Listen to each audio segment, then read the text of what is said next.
Jesus gives certainty.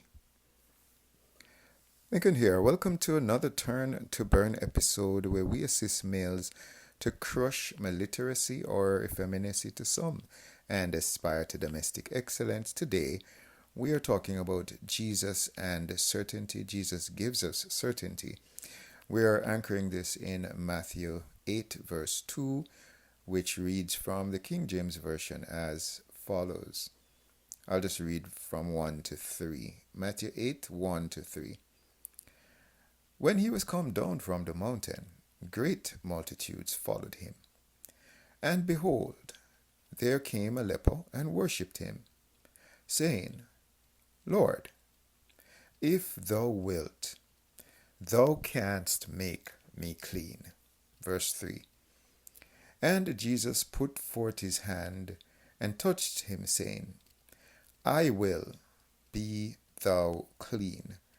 And immediately his leprosy was cleansed. Jesus gives certainty.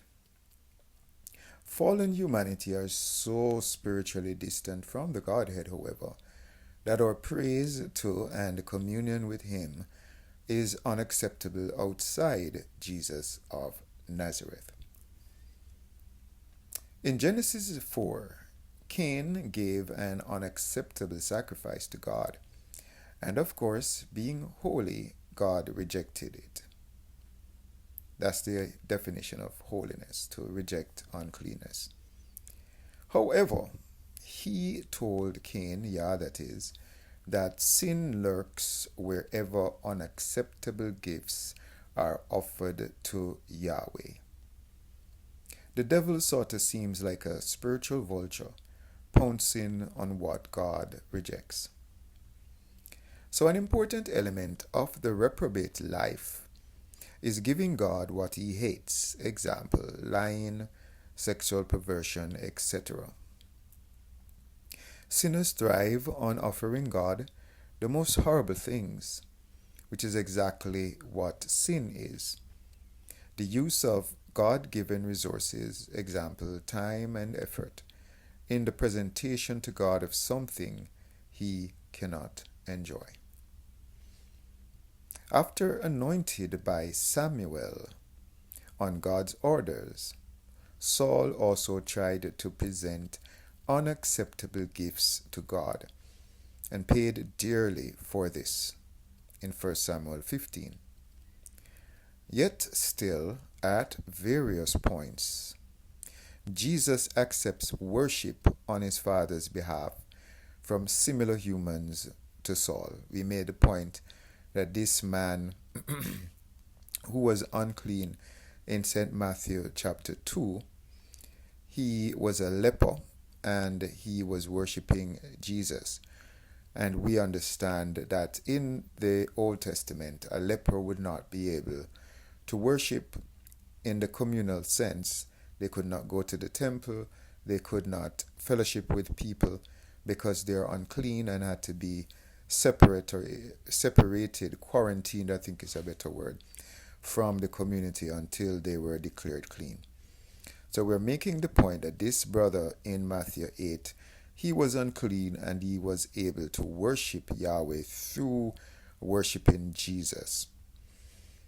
So we see here various points Jesus accepts worship on his Father's behalf from unclean humans similar to Saul. Humans need to know that through our trusting relationship in Jesus of Nazareth, Yahweh accepts our genuine sacrifice.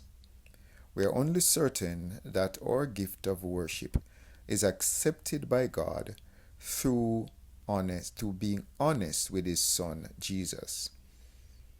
Often Hebrews, like Matthew 9:18, and Gentiles, as in Matthew 15, verse 24, worshipped Jesus and he did not reject them, where they were desperately honest.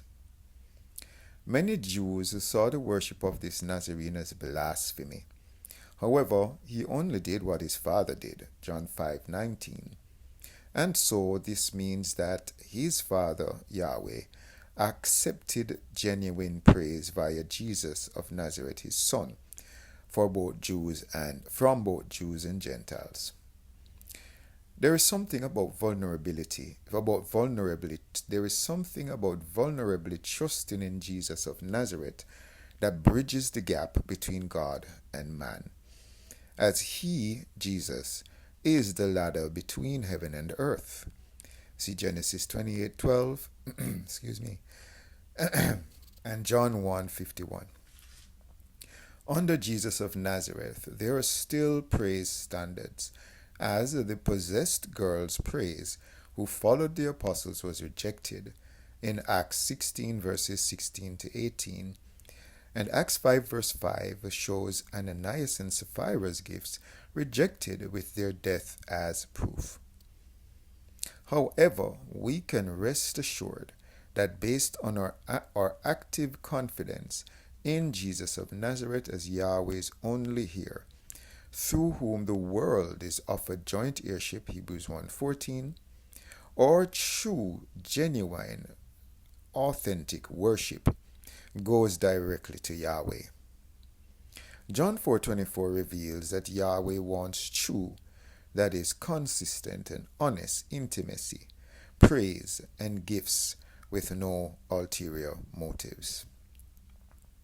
Because of Jesus of Nazareth, we can be assured or certain that God accepts our genuine gifts, and unlike the Hebrews, we no longer need to depend on fallible priests for divine acceptance. Jesus gives us certainty. We're grateful that you have come to the end of yet another Turn to Burn episode. We do hope you can share this with your family, with your friends. We expect your comments in the comment section on YouTube. Why rob God and this world of you and your family? And until next time, be nuclear.